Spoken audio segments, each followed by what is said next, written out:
Good morning friends and welcome to the pre-market view. US markets were up about 0.5 to almost about 0.6%.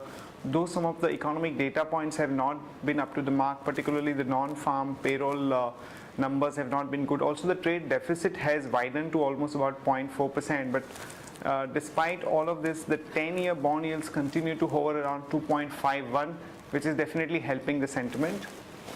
Talking about the European markets, they were also up about 0.36 to almost about 0.7%.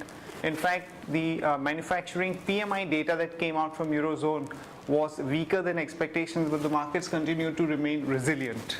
And when we look at the Asian markets today morning, there are sharp cuts in the Japanese markets, and Nikkei is down almost about 1% as the CPI data that came out was much higher than expectations, so that is not helping the sentiment.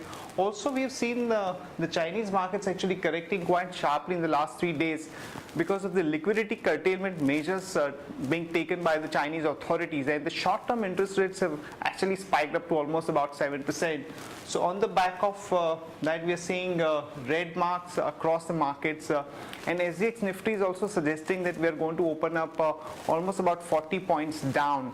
So we could open around 6140 or thereabouts. In terms of flows, friends, FIs were net buyers in the cash market to the tune of almost about 1,000 crore.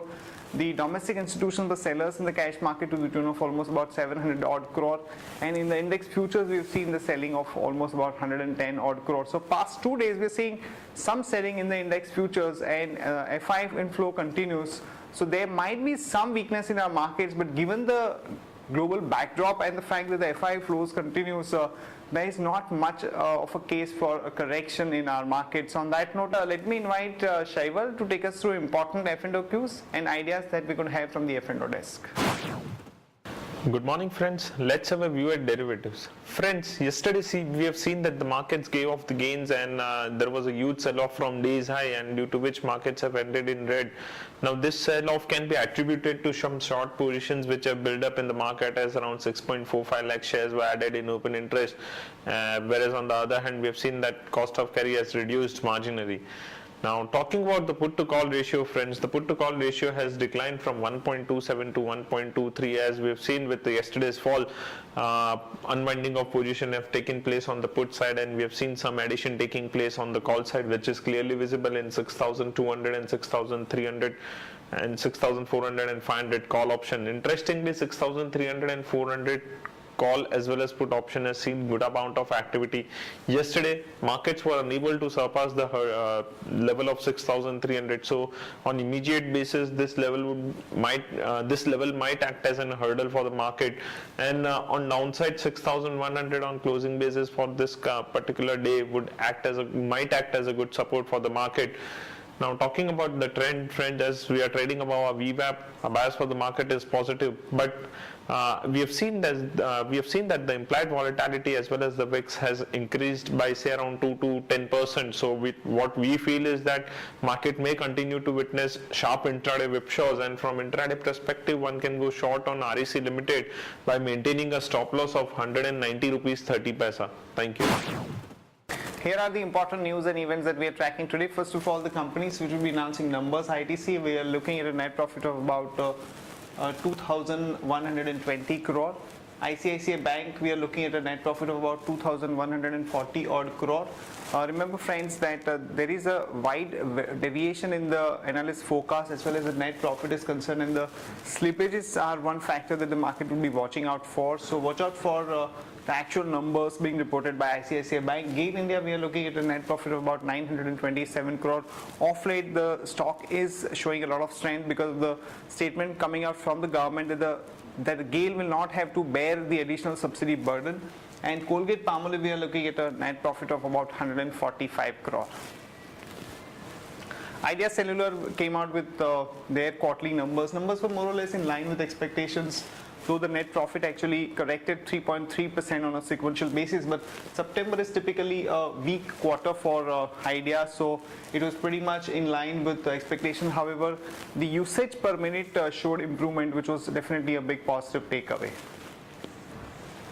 Now, there are statements coming out from Finance Ministry that he is looking at a few more financial reforms over the next few months, which is aimed at shielding the economy from a possible US tapering, as well as the also objective is to bring back the confidence of the FIIs. So watch out for some more action from the Finance Minister over the next few weeks. FIPB has approved Tata Group's proposed full-service airline in partnership with Singapore Airlines, so some positive news on that front. Unichem Lab has got the approval from US FDA for its generic amlodipine Basilate tablet, so Unichem could have some positive action on the back of this, and Infosys has expanded its Executive Council or EC with the induction of almost about 12 new members at the senior level. The idea is to bring more younger blood into the top management, so this is definitely a bit of a positive for Infosys. Some negative news for Tech Mahindra as Virtusa Corporation has won a large business contract from British Telecom, which has been a client of Tech Mahindra. And Virtusa was earlier serviced by Tech Mahindra, which gets about 12% of its revenue, or about 250 million. So bit of a negative news for Tech Mahindra. Federal Bank, which has got the FIPB approval for increasing the shareholder limit through FIs to 74%, would also require a clearance from the Cabinet Committee of Economic Affairs, because this would involve investment of almost about 1400 crore. Coming to the stock specific news, Jet Airways is planning to raise about $300 million foreign loan to cut its rupee debt, which is going to be taken from Etihad. So one can go long on Jet with a stop loss of 334 and a target of about 351 to about 357. And Sesa Sterlite, again some positive news as the company is close to restarting some of its iron ore mines in India as early as next week. So one can go long on Sesa with a stop loss of 195 and a target of about 205 to about 209.